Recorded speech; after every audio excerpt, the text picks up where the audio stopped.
Hey, yo, how's it going? SixftHax here, half for y'all today.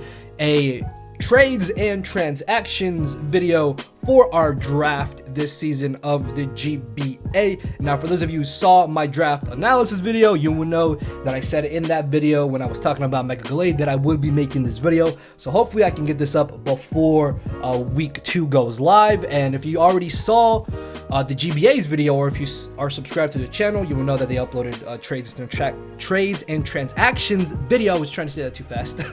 And they mentioned the trade I had made there. Now, in this video, I'm going to be going over why I made this trade in case you maybe are wondering why it was done. But I want you guys to let me know in the comment section below, do you like this trade? Do you think it was a bad trade? Do you think maybe I should have just done a different trade in general? Or do you love it, hate it, think it's bad, amazing? I don't know. Let me know your opinions and thoughts in the comment section below. Obviously, please let me know after I explain why exactly I made this trade. Some of you guys may want to jump the gun, but I feel like the way that I'm thinking about explaining it, I feel like it'll give you guys a better understanding as to why exactly I made this trade. Now, obviously, for those of you who have been with me for a while now, you will know that I praise Mega Glade to no end. Mega Glade is, in my honest opinion, one of the absolutely best megas in the format. Number one, arguably number two, I want to say, as the best mega in the format because of its amazing stats. Like, look at this. Now, yes, base 68 HP is nothing to really go on about, but look at that bulk, that power, and that speed. Mega Glade has so much good bulk with its base 95 defense and base 115 HP. I run multiple bulky setup sets. Mega Glade can definitely pull those off. Even just 4 attacking Mega Glade is absurdly good because of its base 165 physical attack stat, and that base 110 speed outspeeds so many Pokemon, and that's a great benefit of Mega Glade. And if you do run this with bulk, it will just about always live one hit and then in return revenge kill something or potentially set up and sweep. And it has a lot of really good potential setup options. It gets bulk up, swords in it can run sub with one of those. It gets so many good supported moves: Destiny Bond, Disable, Encore, Thunder Wave, Toxic, Will-O-Wisp. I think it's dual screens too, even Wish. I've seen Wish Mega Glade in a match before, and that blew my mind because it actually put in so much work. And it's kind of crazy too because I've really been wanting to try out Wish Mega Glade, but I realized that the way I tend to use Mega Glade, it's either Swords Dance or bulk up 3 attacks, or it's just 4 attacks offensive. Now, comparing that to my matchups and looking at the Mega that I traded for Mega Glade here, I realized that Mega Glade actually does not have as good of a matchup as the Pokemon that we're trading it for, because I looked at my schedule, I made a quick glance of all the teams and stuff, and I realized, yeah, Mega Glade just kind of seems a little bit redundant on my team, because if you look at our draft right now, we already have like so many good offensive mons. We have Marshadow, its dual stab is not resisted. We have Darkrai, which gets so much insane coverage and hits ridiculously hard. We have Thundurus and Garchomp, which alone are absolutely terrifying to deal with, and as our Z-mons can already just destroy so many different things. Even Nidoking is so extremely difficult to switch into because of sheer force, life orb, just boosting its especially offensive moves and most of its physically offensive moves to just ridiculous levels of damage and coverage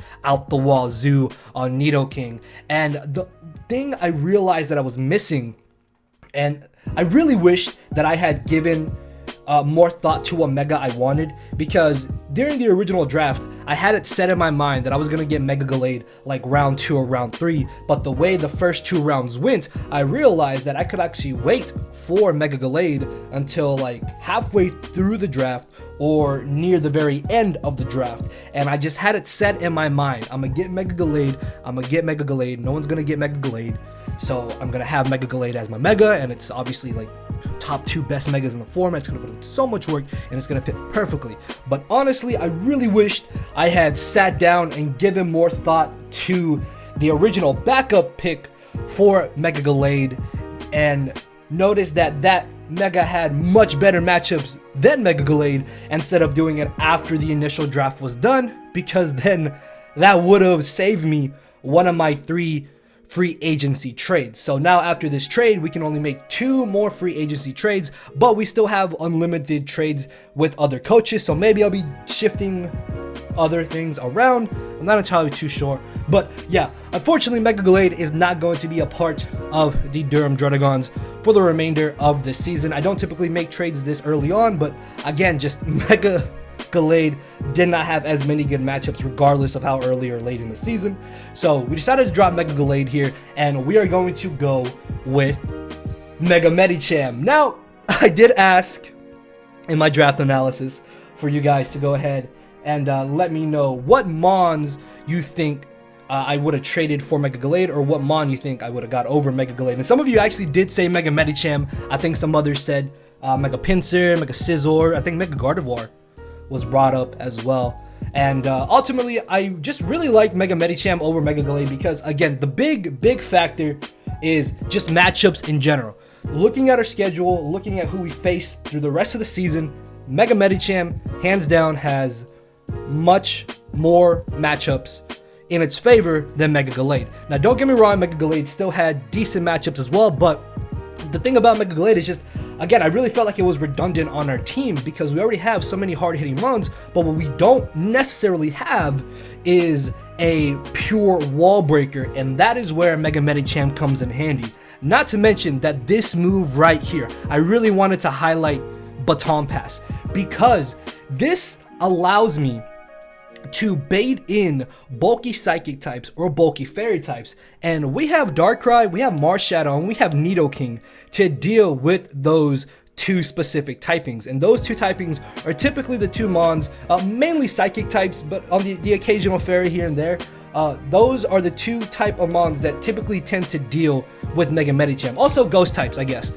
Yeah, ghost types, I guess, also. But Darkrai and Marshadow deal with those as well.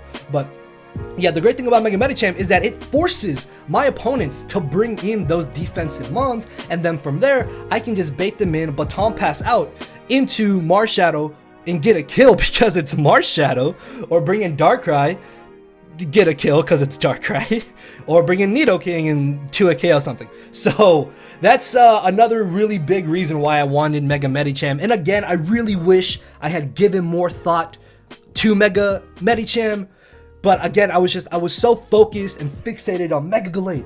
I want Mega Gallade. It's gonna be so good, but ultimately ended up hurting us instead of benefiting us. Sorry. So, of course, Mega Medicham does not necessarily have the ridiculous stats of Mega Gallade, but the great thing about a draft is that even though, yes, we do lose like 10 base speed going from Mega Gallade to Mega Medicham, that speed loss doesn't really matter whatsoever. Actually, us having a real base 100 Mon is amazing because Comfey typically is not going to ever be running like max speed because obviously Triad, whatever, gives it priority in its stab.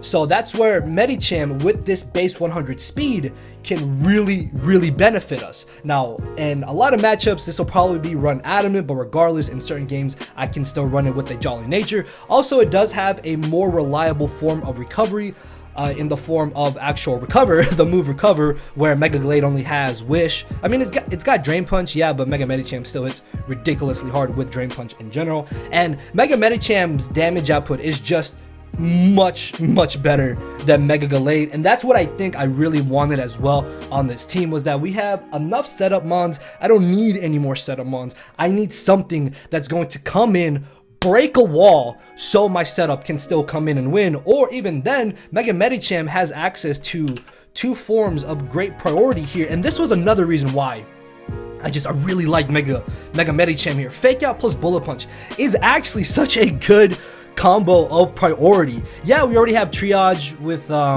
Draining Kiss. We have Marshadow with Shadow Sneak, arguably Darkrai and Nidoking with Sucker Punch, and then obviously we have Prankster, Thunderous, but those are non-offensive moves clearly. But this extra little bit of priority, I think, actually just tops off our draft that much better. And it just, guys, trust me, Mega Medicham is an absolutely amazing fit to this team. Of course, we know the move pool of Mega Medicham, and not to mention that you can also baton pass stats. I can baton pass substitutes, and that in itself is scary. A Mars Shadow behind a substitute, or a Darkrai behind a substitute, Garchomp behind sub, Thundurus behind substitute. That is actually pretty terrifying to think of because those mons are already so ridiculously offensive. I could even baton pass a sub into like Curse, Recycle, Snorlax, and then my opponents have to deal with that. So yeah, I honestly really feel like Mega Medicham should have been the route I went down instead of being so fixated on Mega Gallade, because again, most importantly, this would have saved us one of our 3 trades, free agency trades. But all in all, Mega Medicham really does just add much more to our team. We get a ridiculously hard-hitting wall breaker. We get the great solid base 100 speed tier now, because again, we're not going to rely on Kofi for that. We have some more reliable recovery. Yeah, Gallade got Shadow Sneak, and I've even used Vacuum Wave before on Gallade.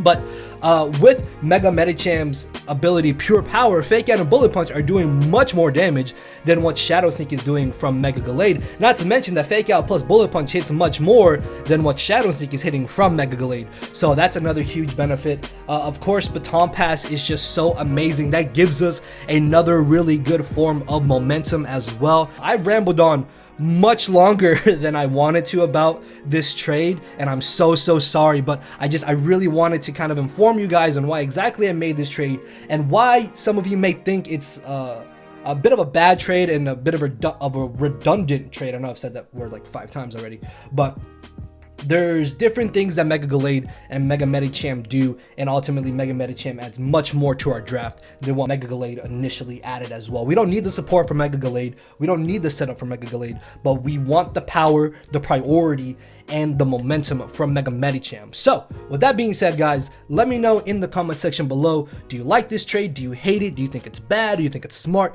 I don't know. Let me know your thoughts and opinions down below. Leave a like on the video as well if you did enjoy it, and I will see you all on Sunday with our week 2 battle. So thank you all for watching. Later, everybody. Cause my brain and heart are both tied in a knot, and this hinders me from crying a lot. This causing me to show no emotion, but when I said I cared, I wasn't joking. But I guess it's too late for me to become broken. For now, I'm living with no more pain, tears, or hoping. I'm just coasting. Yeah, I said I'm coasting. No more pain, tears, and hoping. For real.